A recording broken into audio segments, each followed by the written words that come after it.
If you're about to spend your hard-earned money on a Ram and you don't know what engine is hiding under that hood, you're about to get destroyed financially. I'm not joking. I've been under the hood of these trucks longer than most YouTubers have been alive.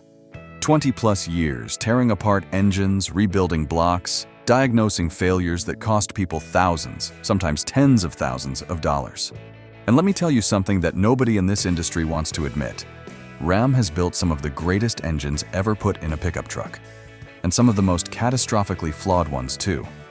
Today I'm going to break down the 3 absolute worst engines and the 4 best engines that Ram has ever produced.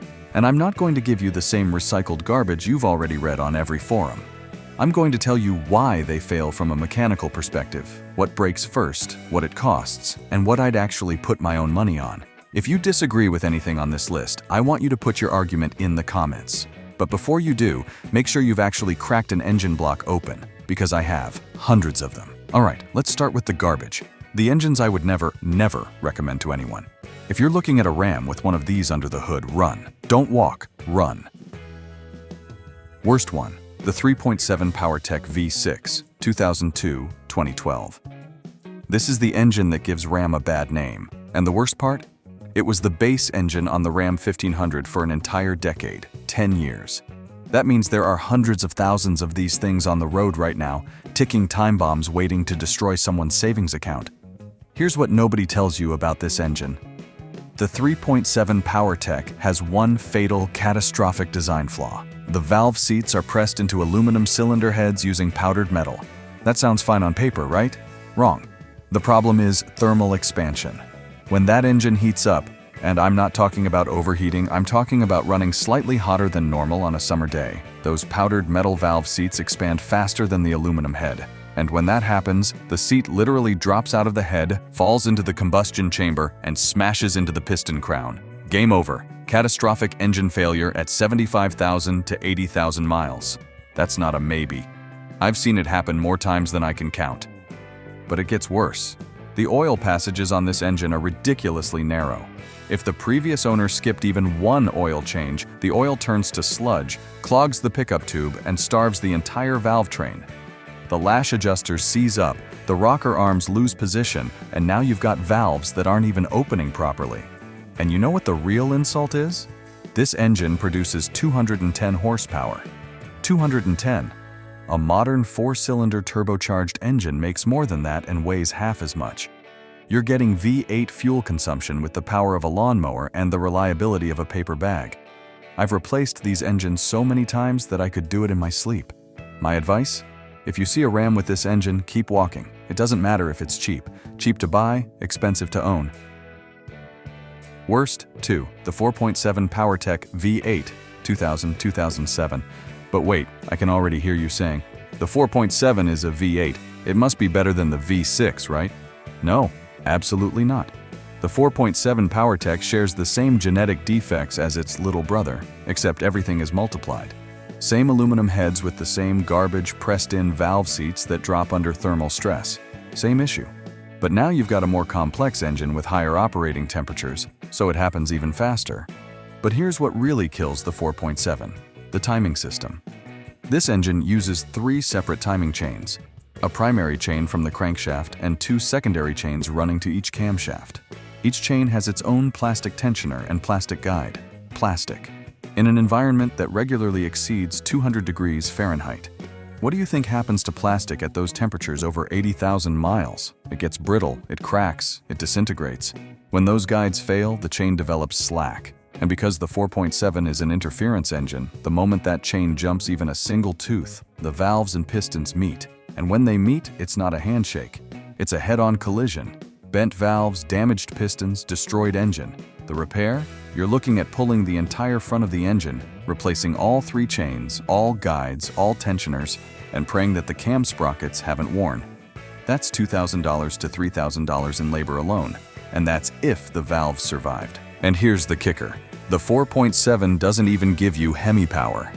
You're getting about 235 horsepower and 300 pound-feet of torque. That's pathetic for a V8 of that displacement. It drinks gas like a Hemi, but performs like a V6.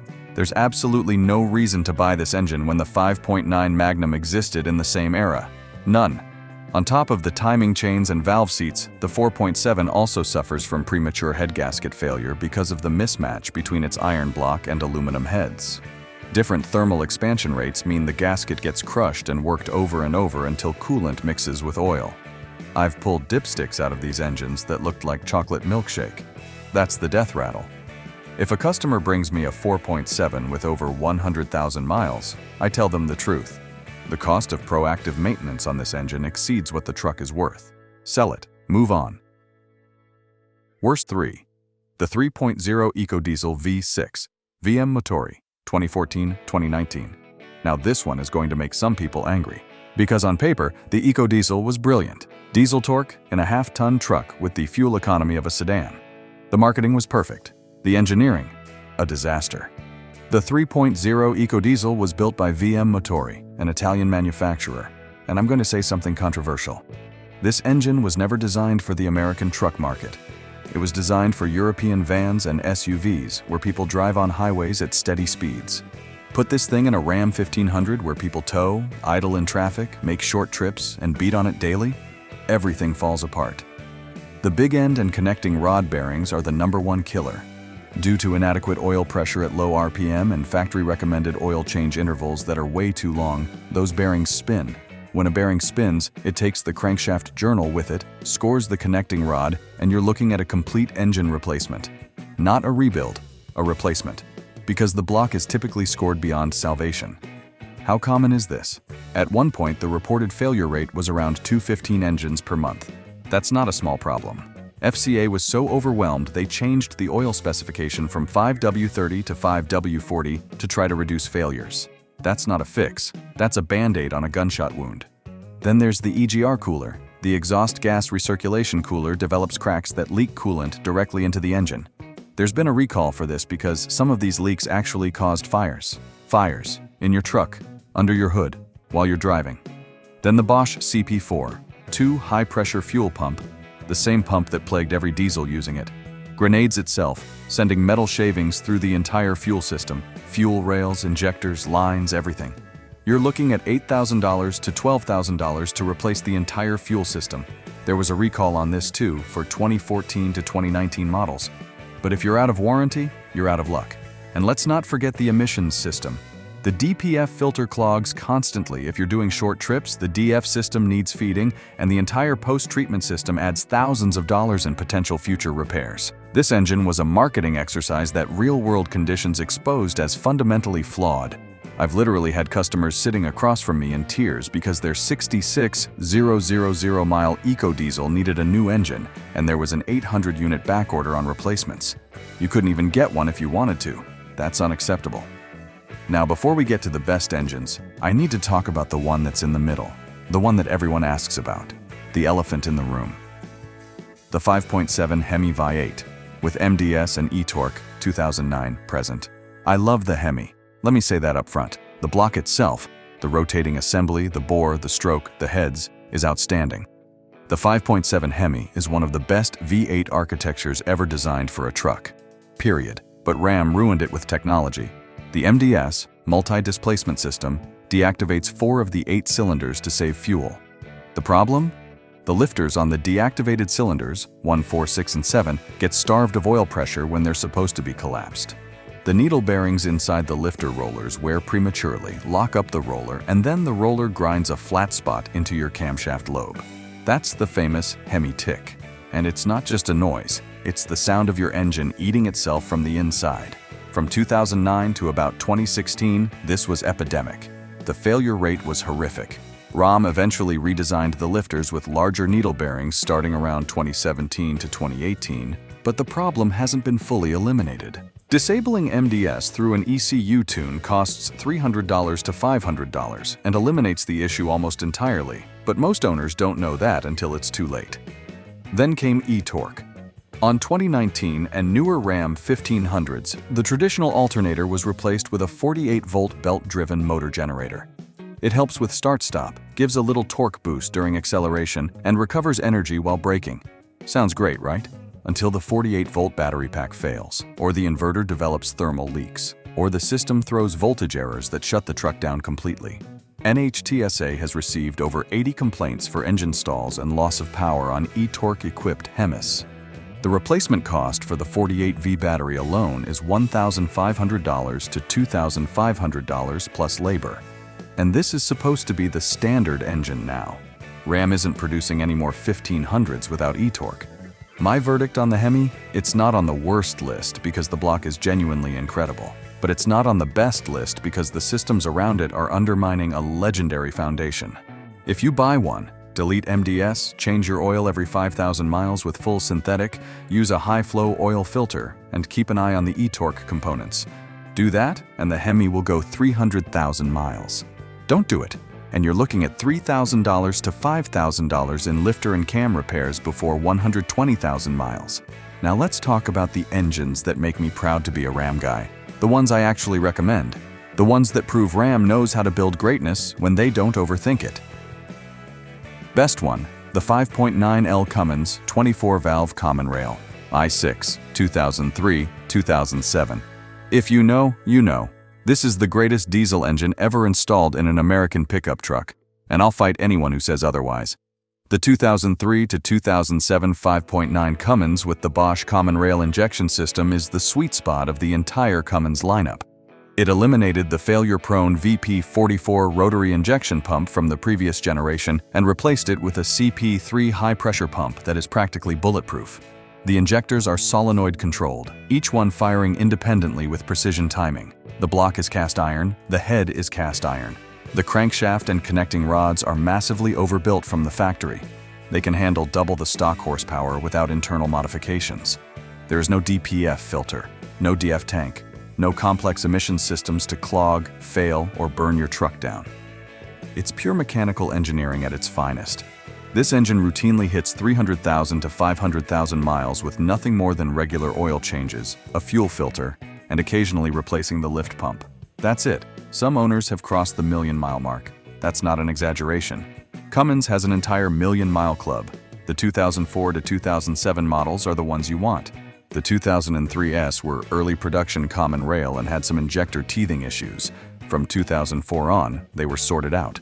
Paired with the NV 5600 6-speed manual, this is the most reliable and capable heavy-duty powertrain Ram has ever produced. The only downside? Good luck finding one cheap. The market knows what these are worth. Clean examples with under 200,000 miles are selling for $25,000 to $40,000, and they're worth every penny. Best 2. The 5.9L Magnum V8. The 360, 1993-2002, old school. No frills, no electronics trying to outsmart you, just cast iron, pushrod simplicity, and torque. The 5.9 Magnum, also known as the 360, is based on Chrysler's legendary LA small block architecture that dates back to the 1960s. It uses an overhead valve design with a single camshaft in the block and pushrods. There is nothing complex about this engine. A competent shade tree mechanic can rebuild one in a weekend with hand tools. It has one well-known problem: the plenum gasket. The intake manifold is a two-piece design with a thin stamped steel plate at the bottom. The gasket between those two pieces fails on literally every single 5.9 Magnum ever made. When it does, the engine sucks oil from the crankcase into the intake, burns it, runs rich, misfires, and loses power. The fix? A Hughes Engines aluminum plenum plate kit. Costs about $80 to $100. Takes a Saturday afternoon. Once it's fixed forever. That's it. That's the only chronic problem this engine has. After the plenum fix, this engine is a tank. The bottom end is forged steel and can take abuse that would kill modern engines. These things routinely hit 250,000 to 300,000 miles with basic maintenance. Is it fuel efficient? Absolutely not. Does it make modern horsepower?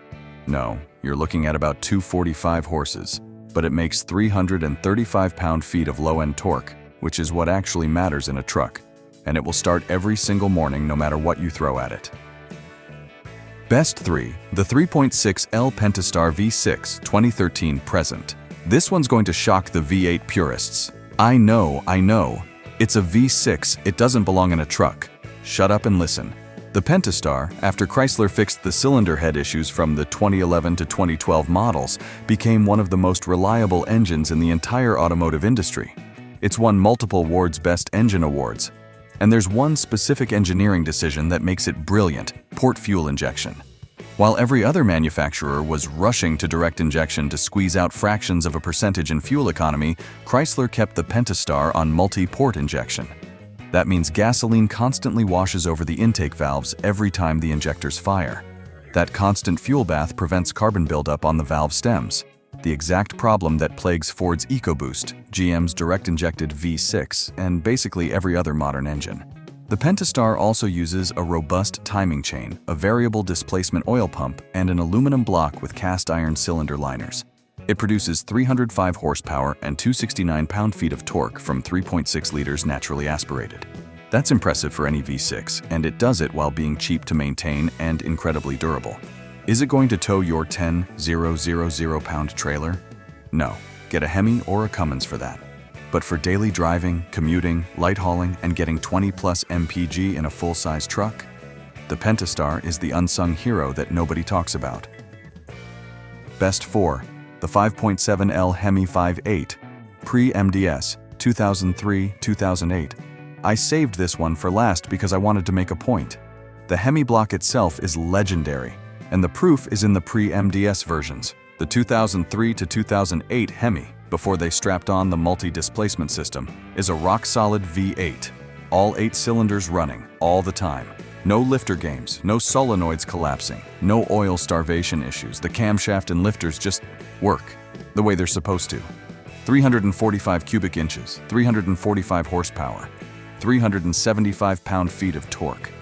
Hemispherical combustion chambers for efficient burn, pushrod simplicity, and a bottom end that can take serious abuse. Without MDS in the picture, the Hemi tick problem essentially doesn't exist. These engines regularly go 250,000 to 300,000 miles with nothing more than oil changes and a spark plug swap. If you can find a clean 2003 to 2008 Ram with the Hemi and reasonable miles, buy it. Don't hesitate. It's the engine Ram should have left alone. So there it is. 20 years of experience, dozens of engine rebuilds, thousands of diagnostic hours, distilled into one video. The 3.7, the 4.7, and the EcoDiesel are the engines I tell every customer to avoid. The Cummins 5.9, the Magnum 360, the Pentastar, and the Pre-MDS Hemi are the ones I'd put my own family in. And the modern Hemi with MDS and e-torque? It's incredible hardware sabotaged by overcomplicated systems. Take care of it and it's great. Ignore it and it'll eat you alive. If this video saved you from a bad purchase or helped you understand your truck better, hit that subscribe button and drop a comment telling me which engine you own. I read every single one. I'll see you in the next one.